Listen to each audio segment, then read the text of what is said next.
భారతీయులందరూ కూడా మన భారతీయ పాస్పోర్ట్ కానీ భారతీయుని విలువ కానీ ప్రపంచంలో పెరుగుతుందంటే ఇటువంటి మన కల్చరు మన వివిధ ప్రాక్టీసెస్ని ప్రపంచం మొత్తం యాక్సెప్ట్ చేస్తుంది కాబట్టి పెరుగుతూ ఉంది. The monuments of Indian civilisation will be revived. Congress party వాడైతే 1947కి వెళ్ళి మెల్లమెల్లగా మన కల్చర్ని, మన సంస్కృతిని, మన సాంప్రదాయాల్ని సైలెంట్గా అందరూ మర్చిపోవాలి అని ఒక దురుద్దేశంతో మనకున్న మాన్యుమెంట్స్ కానీ హెరిటేజ్ కానీ అన్నిటిని పట్టించుకోకుండా చరిత్రలో హిస్టరీలోకి వెళ్ళిపోవాలా, అన్నీ కూడా ఖరాబ్ అయిపోవాలా అని ఒక దురుద్దేశంతో నడిపిన దేశాన్ని. దానికి బెస్ట్ ఎగ్జాంపుల్ కాశీయే. ఇలా కాశీ విశ్వనాథుని కారిడార్ ఎట్లున్నది, ఎందరు వెళ్తున్నారు, సంతోషంగా పోయి దర్శనాలు చేసుకొని ట్రూ కాశీ స్పిరిట్ తోటి పోయేసి వస్తున్నారు. ఓ జమానాలో కాశీకి పోతే కాటికి పోయినట్టే అంటారు. ఏం చేసి పెట్టిండు కాంగ్రెస్ పార్టీ కాశీని? కాంగ్రెస్ పార్టీ వాడు అయోధ్యని ఏం చేసి పెట్టిండు? మథురాని ఏం చేసి పెట్టిండండి కాంగ్రెస్ వాడు? ఇలా కాశీ పరిస్థితి ఏంది? Kashi best example. ఇవాళ కాశీకి ఎట్లా పోతున్నారు? కాశీకి పోతే కాటికి పోయినట్టుండే కాంగ్రెస్ వన్ టైంలో ఉంటుండే. అడుగు పెట్టొస్తుండేనా? ఇవాళ అర్బన్ ట్రాన్స్పోర్ట్ ఫస్ట్ ప్రాజెక్ట్ అక్కడ అవుతున్నది. కాశీ రైల్వే స్టేషన్లో దిగితే రోడ్ ఎక్కే పని లేదు. టవర్లు, వైర్లు, గుడి గడ దిగుడు. ఆ ప్రాజెక్ట్ మొదలైంది వర్క్.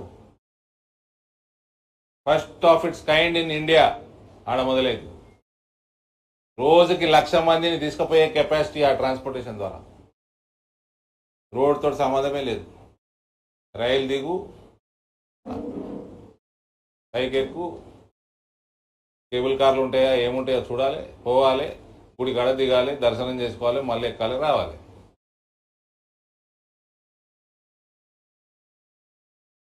కాంగ్రెస్ పార్టీ అంత హిందూ వ్యతిరేకి, వాళ్ళంత దుర్మార్గులు చెడగొట్టిరు హిందూ సమాజంలో ఆ పార్టీలు ఉన్నోళ్ళు.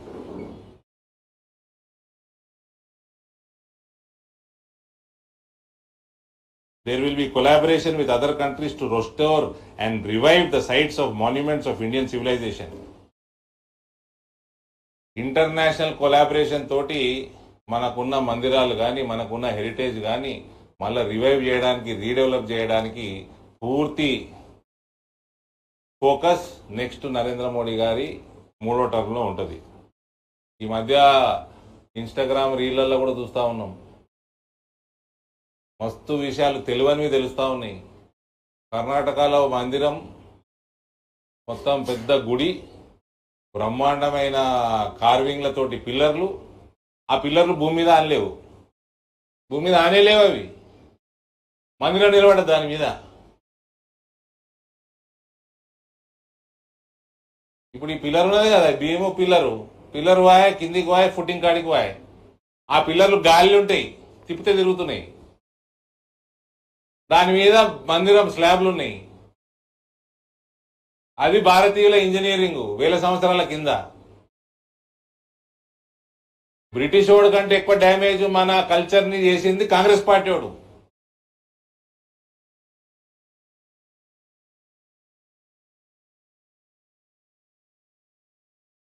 Cold blooded murderer Congress party మన కల్చర్ది.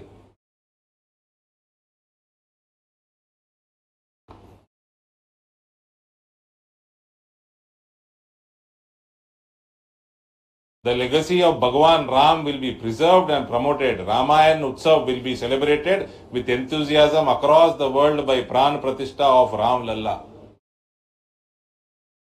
ప్రపంచ వ్యాప్తంగా మన అయోధ్య రాముని యొక్క ఫాలోయింగ్ పెంచడానికి భారతదేశ ప్రభుత్వము పూనుకుంటది.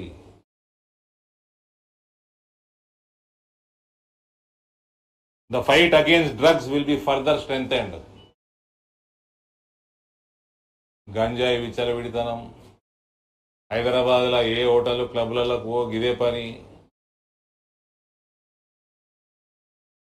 కల్వకుంట్ల చేసిన నిర్వాకం, అసంటోళ్ళని జాగ్రత్త. మరి పిల్ల దగ్గర కన్నపోగల దీంట్లో.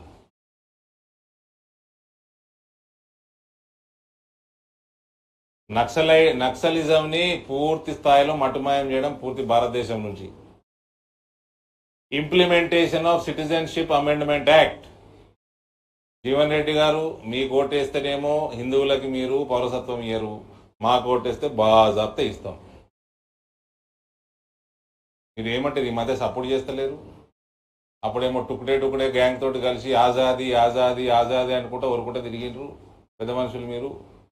మరి ఇప్పుడు సపోర్ట్ చేస్తలేరు ఎందుకండి? మే 13 వరకు మౌనవ్రతం పాటిస్తారా సిఏఏ మీద? దాని తర్వాత హిందువుల మీద మొదలు పెడతారా యుద్ధం? సపోర్ట్ చేస్తలేరు ఈ మధ్య ఆజాదీ ఆజాదీ అనుకుంటా. వినూత్న కార్యక్రమం జగిత్యాల సైడ్ చేపియాలి. ఆయన ఇంటి ముందర క్యా హో గయా ఆజాదీ అని.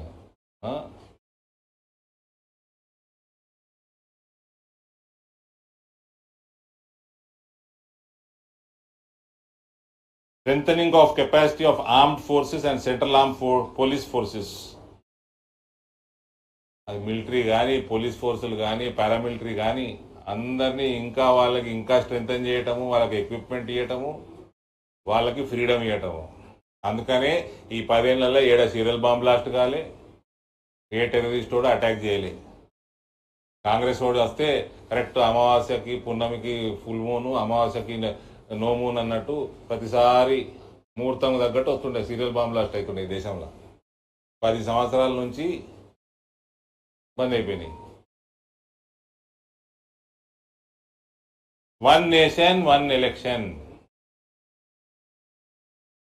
దీనివల్ల గవర్నమెంట్ ఓవరాల్ గవర్నెన్స్,